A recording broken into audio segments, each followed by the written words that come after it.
stood with tournament director and legend in the world of poker, Jack McLelland. Great to see you in the United Kingdom.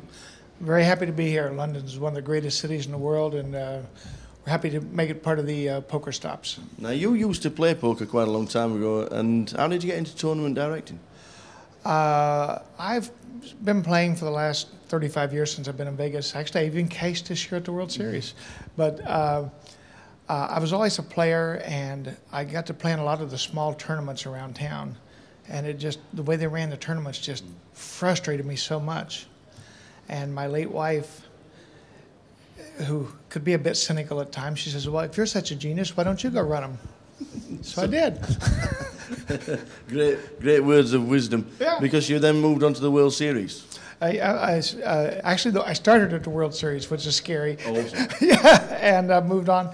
I started the first big tournaments in Los Angeles at Commerce, the first tournaments in Atlantic City at Taj Mahal, Mississippi, and then I got married to a Polish lady, and she wanted to travel, so I started going around the world. Yeah. I did the first Poker Million on the Isle of Man in 2000, the first Heads Up Championships in Vienna, Austria, the first Team Championships in St. Petersburg, Russia, and then been quite a few of the islands and things like that, Cyprus, Turks and Caicos, Aruba, and then I've been in Vegas for 35 years. Awesome. You've been around a little bit.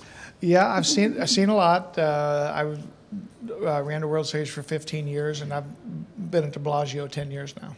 You are at the Bellagio now. What's the Bellagio like nowadays to what it used to be? Well, the Bellagio is fine. The economy is very bad, as everybody knows, and hopefully our government will get their act together and redo the internet law. Yeah. So that we can get back on a level playing field. Right now, the internet money is pushing all the money towards Europe and the Middle East and China because we're not allowed to accept it in the United States, but hopefully that'll change. Going back to the World Series, when you first started in 1984, can you remember how many runners there were in the main event? Just touch over 100, maybe 103, 105, something like that. And actually, I ran it for 15 years, and the biggest field I had was 350. Wow. And the big, and Jim Albrecht, who was the poker room manager at the time, the high limit players like Doyle and some of them were coming in, they were complaining that these fields are getting so big, it's hard for honest to God, the fields are getting so big, it's hard for the better players to win. So we were considering that in 1999 we were planning on going to a $20,000 buy-in for the World Series. Right. In the meantime, Jack Binion sold the horseshoe to his sister, and nobody wanted to work for her, so we all left. And then it's just stayed that way all this time. What do the older players say about 7,000 runners then for the main event? They say, boy, there's a lot of dead money out there. I got to go play.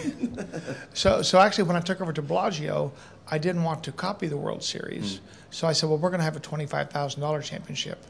Oh, you're crazy. You won't get 20 players and all this. In fact, I had a $3,000 bet with Mike Matusow, and the number he put up was 112. And I got 111. Oh. Losing 3,000 to Mike the Mouth was like losing 100,000 to somebody else. Oh, but I paid him. But we grew from that up to 660. But then since the internet law and the economy has changed, we're dropping back down, and like I said, we just hope the law changes so we can get it back on a level playing field. Now you're over here. We've just had the WPT concluded yesterday. How did you think the tournament went? The tournament went fine. I think the players that played were all happy. We need to get more internet support here too, but it takes about 3 years to build one. Yeah.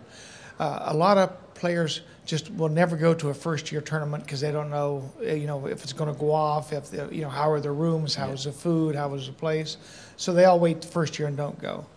Then after this year, now in a few months, it'll be out on TV, and there'll be people that live within 10 miles of this casino that didn't never even knew it existed. Exactly. Yeah, exactly right. So next year, I'm expecting the field to probably double. So next year, maybe 350, and then the following year after that, hopefully 500. Well, the word from the guys who played in the Palm Beach, love the casino, and also every credit was given to the structure of the tournament as well. Well, that's my life, so I dedicate a lot of time trying to make the players happy. I listen to the players. we also have to do what makes sense for the casino, because if the tournament lasts for 15 days, it's no good for anybody. But we want to give the players a fair shot. Feel like they really had a chance, and I think I never had any of them complain. So that's a good thing. And then you don't get any complaints because we get a British winner. Well, I'm sure that they were happy over here. The money stayed at home. It did indeed. What's next for you? I have the Festa Lago at the Bellagio in October. That'll be the next World Poker Tour event for me. The past 9 years, from London to Cyprus to Turks and Caicos to Aruba to Las Vegas, everything I've done has been World Poker Tour events. So. Excellent stuff. It's been fantastic to see you.